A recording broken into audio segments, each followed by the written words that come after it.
I think we learned from just hearing shit like, yo, man, 3 years after the league, you fucked up, or 5 years. What You know did what I that mean? do Like, to y'all? Like, what that paranoia like, you know, because you see a lot of that's players be up here and then leave.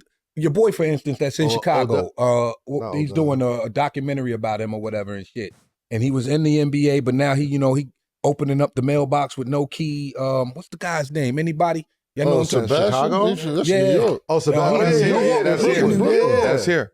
Yeah, he went to Lincoln. Yeah, that's here. Okay, yeah. That was my class. Yeah, that's his class too. You know, that's a younger. Wow. We came out of high school together.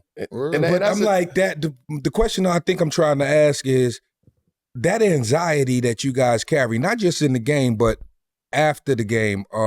Once the lights turn off and it's no more basketball. Like, what direction are guys looking into, or are you paranoid about what your next direction is because of all the failed stories and shit? Well, that's what he was saying. Yeah, like for me, like it's different because like at the end of the day, I ain't in the Hall of Fame. I wasn't no superstgrand. I was, you know what I mean? I was Robert. It depends on who you ask, nigga. It depends on who you ask. No, but brother. I was just saying in the grand scheme of things, Absolutely. like when people think about dudes who retire, a lot they gonna think about him way more than they gonna think about me when they remember the teams and remember that the player that he is and was. So. And I'm cool with that. I'm cool with who I am. I know who I am and all that. But at the same time, I got kids too. Yeah. I got family too. Yeah. The one thing we're talking about is athletes, the fall off. The money's gone. If you don't know who Sebastian Telfair is, he was basically the face of Adidas. He was the man. He played in the league, had some problems, but he made some money. But then he's living it back in the projects. Ain't got no money. Damn near broke. Key don't work for the mailbox. It needs to be studied how these athletes fall off. How they fall off is because they think they're untouchable. They think the money's always going to come. It's a false sense of reality. You may be living a good life for like 10 years of your career, but what about afterwards? What about when nobody's changing your name? What about you not getting these big checks no more? The thing with athletes, as a former athlete, I know this, you think the money's going to come forever. I didn't make money like these guys, but I made a good amount of money. But you think the money ain't going to stop. But when it stops, now you're trying to figure out a plan. I think the worst thing or the worst thing that athletes do while they're hot or while they're making money, they don't plan for the future. You have to plan for the future, especially if you got kids, you got your wife, you got all of this, man. It's really essential for you to plan. But how could you? How can you plan? You came from nothing. You worked hard, got to this. Now you want to ball out, splurge, and enjoy life. You want to enjoy the moment, but you got to prepare for the moment after the game. But I'm telling you from a guy from experience that went through these troubles as well, you got to get your money up and put your money into assets where you're going to continue to make money. There's always people saying, oh, do real estate, do this, do that. Yeah, you can make money in all these lanes, but are you sufficient with your knowledge to continue to do this and make the money that you want to make? But what happens is, man, if you came from nothing, you get this first year contract, you kind of like, man, I'm not worried about the future. I'm trying to enjoy my life. I'm trying to get the Gucci's. I'm trying to get the Louis. I'm trying to be in the club. I'm trying to get that Lambo. I'm trying to get this big house. I'm trying to buy my mama a house. I'm trying to get the homies a car. I'm trying to get the new Escalade with the 26s. I'm trying to, be on TV with the chains. You when you get your first contract, you're trying to do everything that you ever wanted to do. So then you just live in this fast lifestyle and hoping you get to that second contract. Or I'll be smarter later. But if you have bad habits on that first contract, your second contract gonna go even faster. And don't get a woman that all she wants to do, she wants to have luxury bags. She wants to be in the limelight. See, a lot of the reason why these athletes go down is because of the woman that they get.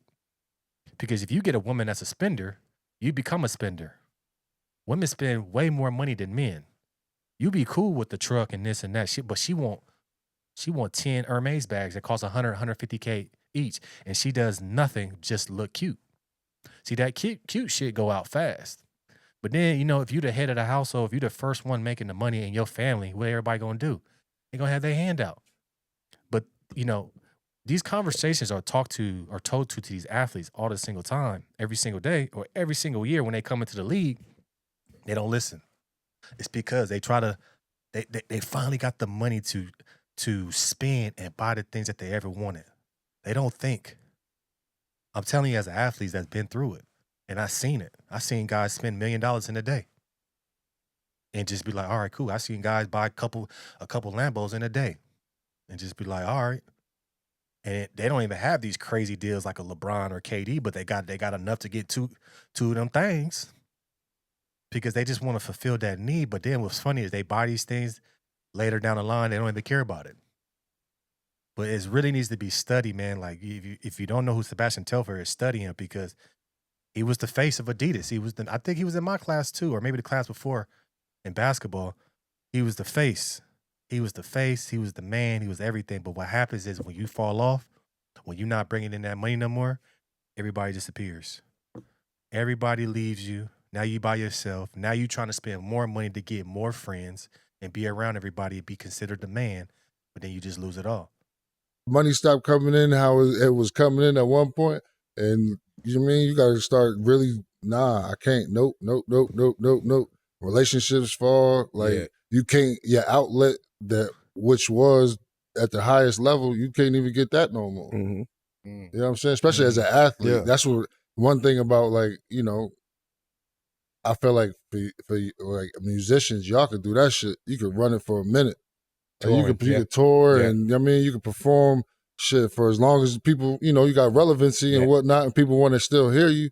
But shit, you can only run that ball gonna keep bouncing for so long, bro. You know what I'm saying? Your last shot. Your last shot, shit. I feel like Odell caught a lot of heat for that this week, right? I think he was on the pivot, and I think he's talking about how, like, you know, $100 million ain't really $100 million, and how he ran through it, and you know.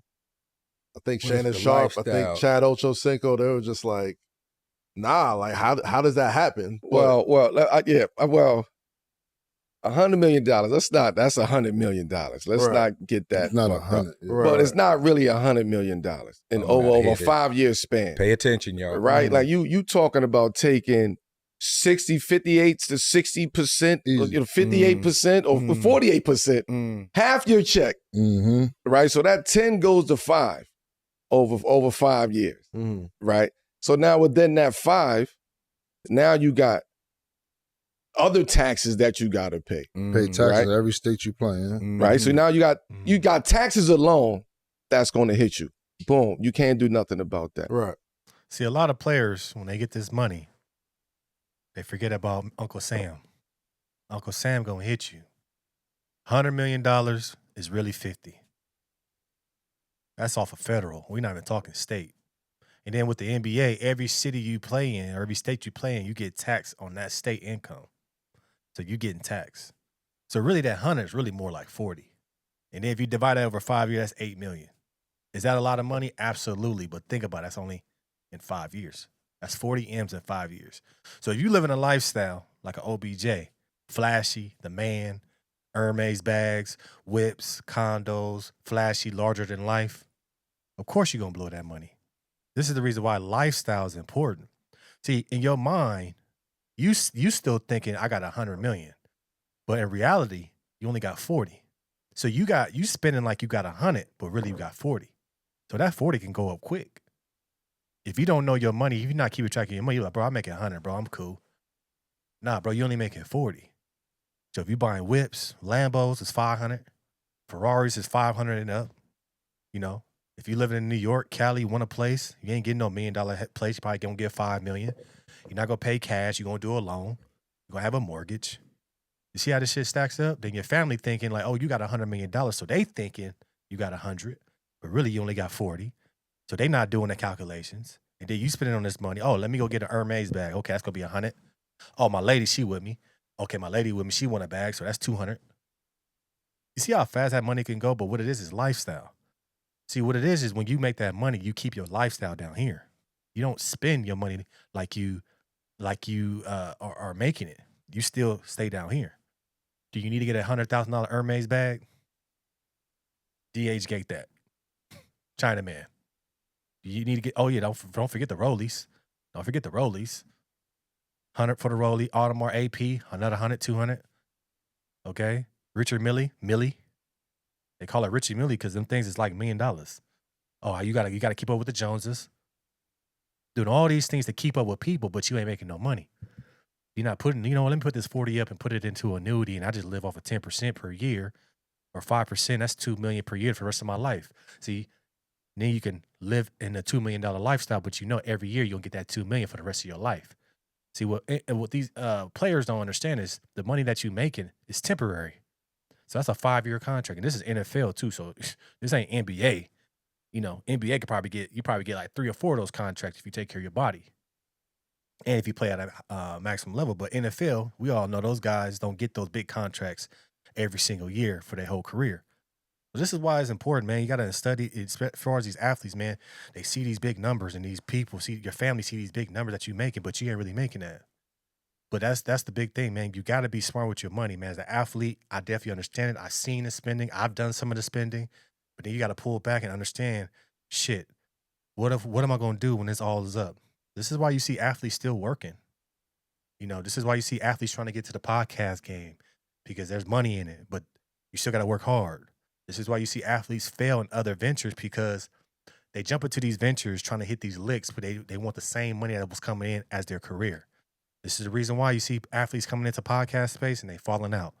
It's because you got to work hard, you got to put money into it, but that money not going to hit right away. It's not like that check is coming on the 1st and the 15th like in the league. So to all the athletes, man, make that money, but build a relationship. I always tell all these athletes that I talk to and I meet, bro, you should be meeting all the relationships, making relationship with all your sponsors. You should be, you know, you have the ability to use your celebrity to be around rich people, wealthy people. Look at Tom Brady. Look at the people that Tom Brady hang out with. He don't hang out with niggas. He don't be up in the club. He be with these billionaires. These people making moves. These people that got yachts, yacht parties. He's around them, but he's using this celebrity, Tom Brady, to be around them.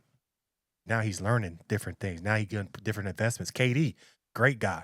I love what KD's doing. He got a whole empire outside of basketball, and he's still getting $30 million a year. But he's built up his net worth outside of basketball. But KD's around these billionaires. He's using KD to get him in rooms that he couldn't get in before.